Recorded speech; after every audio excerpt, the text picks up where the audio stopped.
O Rio Grande do Sul tomou a decisão, por meio do Estado, uma decisão audaciosa, de ser o primeiro Estado a implementar um programa de concessão, onde o programa seria com cobrança 100% sistema Free Flow, o pedágio eletrônico Free Flow.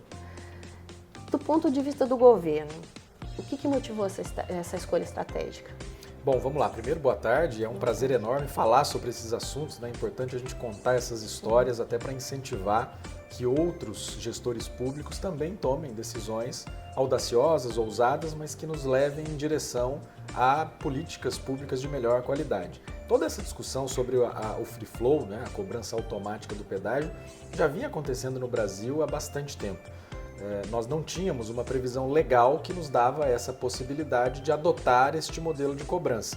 Então, ao longo, né, dos últimos anos, ali, a legislação, o Código de Trânsito Brasileiro foi alterado em 2021 para permitir que esse modelo de cobrança por pórtico e não com a praça física fosse efetuado.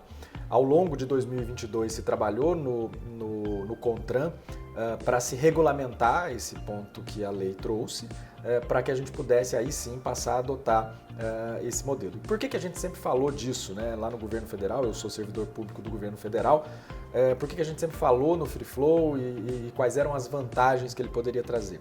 Bom, primeiro, a justiça tarifária, né? Fazer com que as pessoas pagassem proporcional ao trecho que elas percorressem. Uma das grandes críticas ao modelo antigo é que uma pessoa que anda pouco e passa por uma praça de pedágio acaba pagando um volume de quilômetros que ela não utilizou na rodovia. E claro, outras vantagens também de você não ter um fluxo parado ali na praça, danos ambientais, enfim, todo um leque ali de possibilidades de ganhos do modelo. Então, 2022, final de 2022, com a regulamentação do CONTRAN, isso passou a ser possível do ponto de vista normativo.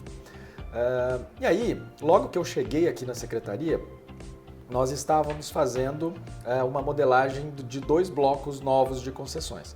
O bloco 2, no Vale do Taquari, na região norte do estado, e o bloco 1, aqui na região metropolitana. Nós recebemos aqui visitas de pessoas, de empresários, de lideranças dessas localidades envolvidas, nos pedindo que, dado que normativamente já era possível fazer a modelagem com o Free Flow, que nós fizéssemos dessa maneira. Nós começamos a estudar o assunto. Paralelamente, a concessão da Caminhos da Serra Gaúcha estava começando ali, era o início, né, do contrato, e ali havia a previsão de construção de novas praças físicas de pedágio. E era um assunto que estava em ebulição e nós passamos a tratar com a concessionária e vimos em conjunto essa possibilidade de já dar um passo, evitar que as praças fossem construídas e a gente adotasse já o modelo da cobrança automática naqueles mesmos pontos. Então foi uma decisão conjunta, né? A ousadia foi tanto do governo quanto da concessionária de mergulhar num assunto que ainda era novo. Já havia ali na NTT uma discussão, um modelo experimental com a CCR lá na BR-101, mas era muito pequeno ainda, apenas 3 pontos de cobrança.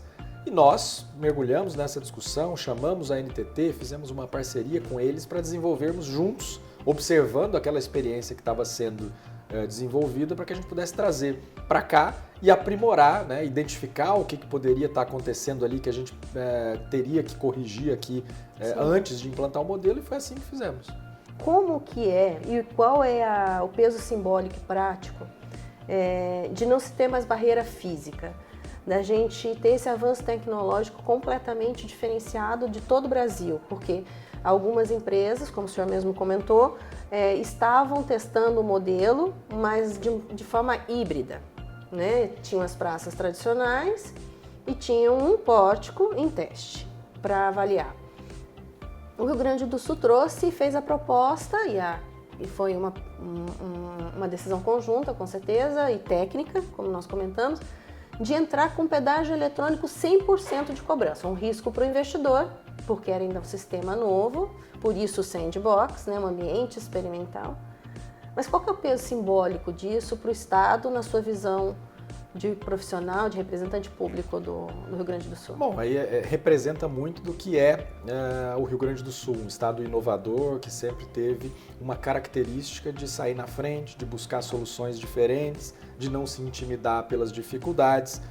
Então tudo isso acaba ficando muito evidente nesse processo, né? Claro que é um desafio, qualquer coisa que se faça de inovação na administração pública é difícil, e ainda mais implementar sistemas novos, né? Como você mencionou, o pagamento automático, ele traz ali uma série de implicações contratuais que precisam ser tratadas, né? Toda essa relação de riscos, né? A administração do risco da concessão como um todo não pode ser mudada do que foi previsto lá originalmente. Então era necessário desenhar mecanismos que dessem segurança tanto para a concessionária quanto para o poder público de que esse modelo poderia funcionar. Então nós trabalhamos em várias frentes aqui, tanto na parceria com a concessionária quanto dentro da própria administração pública, para desenhar esses mecanismos para evitar um desbalanceamento no risco do contrato, para que isso ficasse de fato de pé. E funcionou muito bem, né? Hoje a gente opera com um nível de inadimplência muito baixo, muito abaixo do que se imaginava para o Brasil quando nós discutíamos esse assunto lá em 2015, 2016, 2017. A experiência nos mostrou que a população adota bem o modelo e consegue se adaptar muito facilmente aos meios de pagamento disponíveis. Então isso associado a um trabalho que foi feito de divulgação também e de oferecimento ali de mecanismos, né, de pagamento, o próprio site, o aplicativo, enfim, tudo isso contribuiu muito para que o modelo tivesse sucesso e tivesse virado referência para outras concessionárias no Brasil, né? Sabemos aqui do número de visitas que a CSG recebe para mostrar como foi a implementação do modelo e como é que se faz para evitar que erros aconteçam, que você acabe penalizando alguém, cobrando alguém que não passou por um erro de identificação do veículo. Então isso foi um tratamento aqui dos dados que nós tivemos desde o início para evitar que alguns erros dessa natureza pudessem acontecer, que a gente viu acontecendo na experiência que a gente tinha lá na BR-101. Então esse trabalho conjunto aqui, a gente tem que valorizar também sempre aqui o apoio da NTT, que sempre compartilhou todo o seu conhecimento e o que estava vivendo naquele momento para que a gente pudesse pensar em mecanismos aqui que pudessem evitar determinados problemas, e isso foi um sucesso. Quando a gente trabalha em conjunto, a chance de dar certo é sempre muito maior. Sim. Isso é o chamado sandbox, para as pessoas entenderem, né? O que é um ambiente experimental. O senhor pode falar um pouquinho, explicar um pouquinho como que surgiu esse sandbox dentro aqui do Poder Público?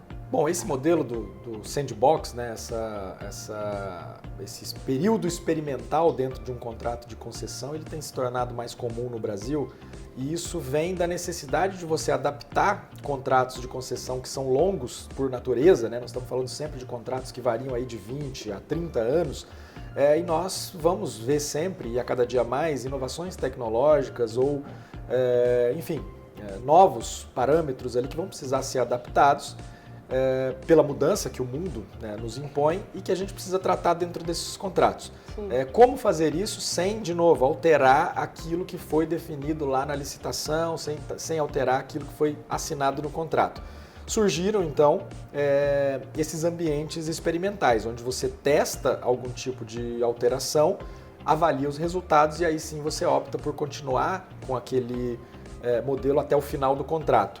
A gente já tem algumas experiências, por exemplo, com a pesagem eletrônica de veículos na própria NTT, que hoje não se constrói mais, a tendência é não se construir mais balanças que os veículos também têm que parar, tem todo um custo de transação ali envolvido, muito mais difícil de você fazer essa pesagem individualmente. Hoje, isso já tem sido substituído por algo muito parecido com os pórticos de cobrança automática, né? Você instala os aparelhos ali, os equipamentos na rodovia e todos os veículos são pesados na medida em que passam, instantaneamente. A Rota de Santa Maria está fazendo isso. A Rota de Santa Maria também está fazendo. A NTT fez isso com uma concessão da Eco Rodovias no Triângulo Mineiro, em Minas Gerais. E nós também fomos pelo mesmo caminho para que a gente possa, o quanto antes, trazer para dentro dos contratos as melhorias que a tecnologia nos possibilita usar. Seria muito ruim esperar um novo contrato, o encerramento desse, para que você pudesse ter a incorporação dessas tecnologias, né, que acabam beneficiando muito a vida de todo mundo, né? Quando a gente fala na pesagem eletrônica aqui também, você conseguir evitar que sobrecargas de peso aconteçam nas rodovias significa melhorar o pavimento, né, reduzir custos de manutenção e operação, da mesma maneira que a cobrança automática elimina filas nos pórticos, nas praças de pedágio, reduz a emissão de poluentes, faz com que aquele motorista que está trafegando ali, seja com carga, seja num veículo de passeio, chegue mais rápido no seu destino. Então tudo isso acontece porque a tecnologia vai se desenvolvendo. Então o sandbox, né, o modelo, o período experimental, ele serve justamente para isso, para que a gente não coloque em risco o contrato que foi assinado e teste experiências novas para saber como elas vão se comportar e desenhar esses mecanismos também de fiscalização, de controle, para que tanto o usuário, quanto o poder público, quanto a concessionária possam manter aquele equilíbrio que estava previsto no contrato original. A CSG tem um histórico iniciou por ponto em torno de 7,8% de inadimplência. É um projeto de 1 ano, mais ou menos, de cobrança, 1 ano e meio. E a gente hoje fechou 2,8%, que é uma taxa de eficiência muito boa do sistema. Ao que o senhor atribui esse sucesso? Do ponto de vista do Estado, a população compreendeu bem, o Estado soube comunicar, a concessionária soube atuar. Onde está o ingrediente de sucesso disso? Acho que não tem um ingrediente, acho que são vários os ingredientes que foram trazidos aqui para que a gente tivesse sucesso nesse modelo, e foi algo que veio evoluindo ao longo dessa caminhada. Lá no início nós tínhamos uma preocupação muito grande de comunicar bem e de ter alternativas ali para o pagamento automático. Então, antes, né, do início da cobrança, nós fizemos ações aqui dentro do governo, usando sempre as nossas possibilidades de dar entrevista, de falar em todos os meios de comunicação para poder alertar as pessoas, dizer como ia funcionar o modelo. E, ao mesmo tempo, a concessionária também trabalhou bastante nessa divulgação. Então, isso já fez com que nós saíssemos lá atrás com uma inadimplência menor, bem menor do que a gente tinha no período experimental lá da BR-101.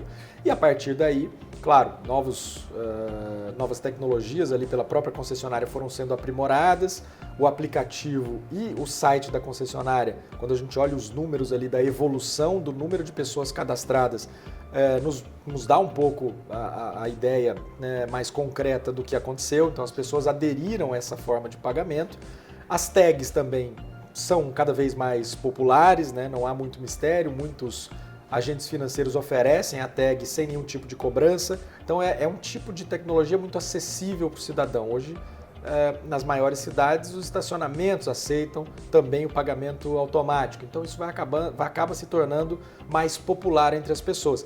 É algo, eu faço sempre a referência com o caixa eletrônico. Sim. Quando ele surgiu lá atrás, parecia que era um bicho de 7 cabeças e as pessoas não iam se adaptar àquilo. E rapidamente se adaptaram. E aqui a mesma coisa, nossa sociedade tem uma capacidade, independente da faixa etária das pessoas, de se adaptar rapidamente às mudanças que são trazidas, né, pela tecnologia.